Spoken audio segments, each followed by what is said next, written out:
Hey there, everybody. Thanks for joining me for another one-man review. Today I've got a really cool book by Bryce Davidson called Gunmetal Affair. This is newly out from Stranger's Fanzine Publishing.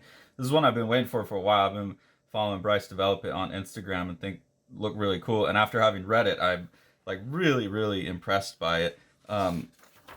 Especially the story. The story really surprised me. I thought it would be something with some cool art, some good action in it, but the story really took some turns I didn't expect. I don't want to get into that because it's a new book, so I don't want to give spoilers.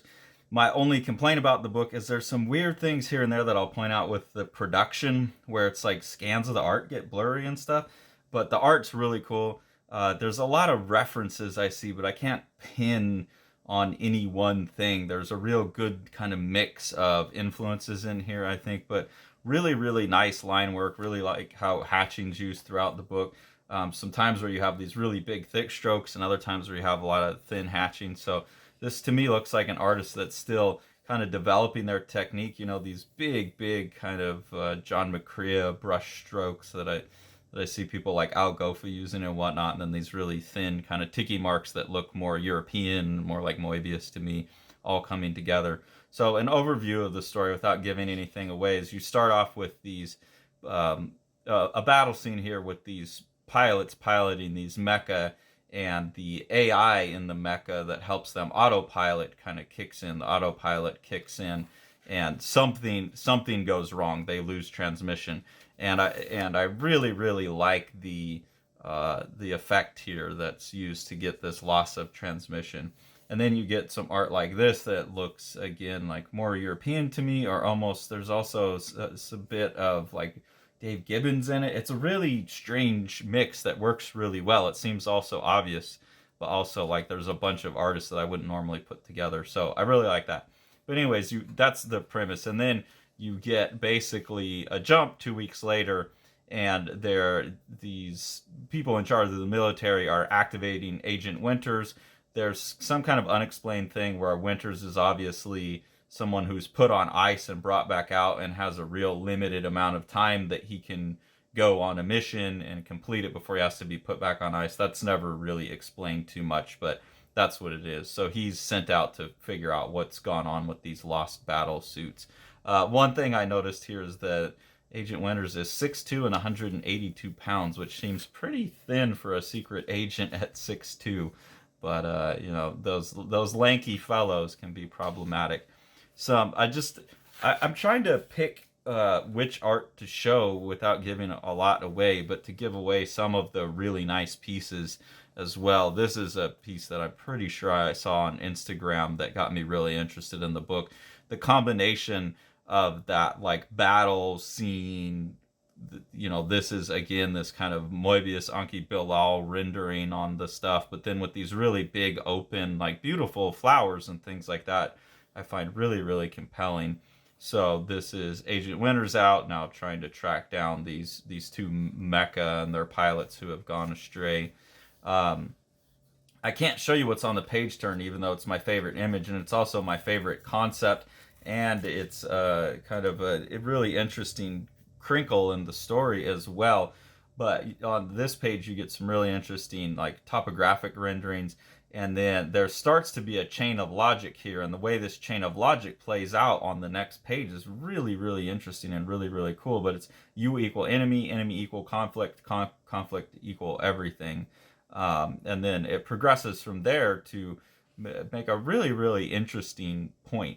And I really enjoyed that. I wish I could get more into it without giving it away, but I don't want to, because I think on that page turn is the most important image and the coolest image and the most important idea in the book. So I really want people to go out and buy this book and find out what that is for themselves, because I think it's really smart.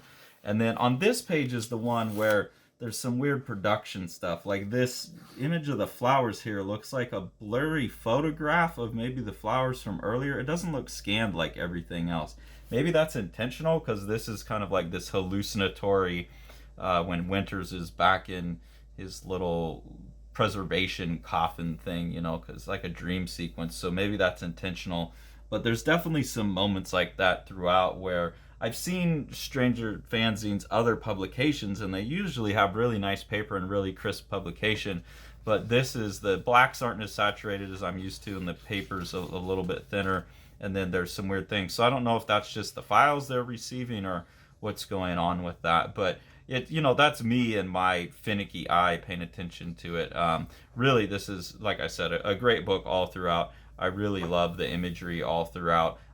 The story's really great. I think it works really well in black and white. It's a really nice black and white book, and just really, really, really, really impressed with the writing in this and some of the ideas that are put forward in it. So really, I'm excited. I don't know if Bryce Davidson's done anything else. In the back, he's talking as if he'd done some other more down-to-earth stories and wanted to do something more action-y, so I'm going to have to go see if I can find what those other books are. But this is an artist and writer that I'm really excited about seeing more of what they do. And I've said it in a number of videos now, but this is the type of people that Strangers Fanzine Publishing is finding. They're finding these people and putting forward people who have really pretty well-developed, distinct voices already, and kind of giving them, if not their first book, like a larger audience. So there's a number of people I could name off the top of my head that I'm excited about. So Strangers Fanzine Publishing is one of my current favorites out there. So anytime they put something out, it's heavy in consideration for me to be buying it. And I encourage you all to follow what they're doing as well, because it's all really, really good stuff. If you enjoy what we're doing here on the channel and you want to support us, the best thing you can do, well, there's two things. One is to support our Patreon. We have two different tiers on there. One is just early access to most of the videos, and the second tier comes with exclusive content. So an exclusive webcomic experiment that involves user interaction, basically patron interaction, voting, and exclusive early peeks at the books that me and Sean are working on, our private work as well. Any of the money that we get from that goes into helping us buy the books that we show on the channel. So we put that back into other publishers and creators' pockets, and it allows us to expose you to all this stuff. And then if you want to support Living the Line ourselves, the best thing to do is support what Sean's doing with Living the Line Publishing. So we'll go ahead and take a look at one of his projects now. Centralia is an awesome, gorgeous comic by rising Dutch star Miel van de Peet. This is his first work. It's a really great sci-fi story. There's a world in the future where the sun has gotten so hot that people can't be on the ground, so they have to run around. There's a lot of conceits that go with that. What is the world that looks like? And I think you can see by the art that Sean's description of this book as like a Moebius for young adults, a YA Moebius, is a really great description of this really gorgeous and like wild, wacky, fun book. Thanks for following along. Take it away, Jack. You want to see all these books? Smash that subscribe button and the like button and the bell, and then you get them.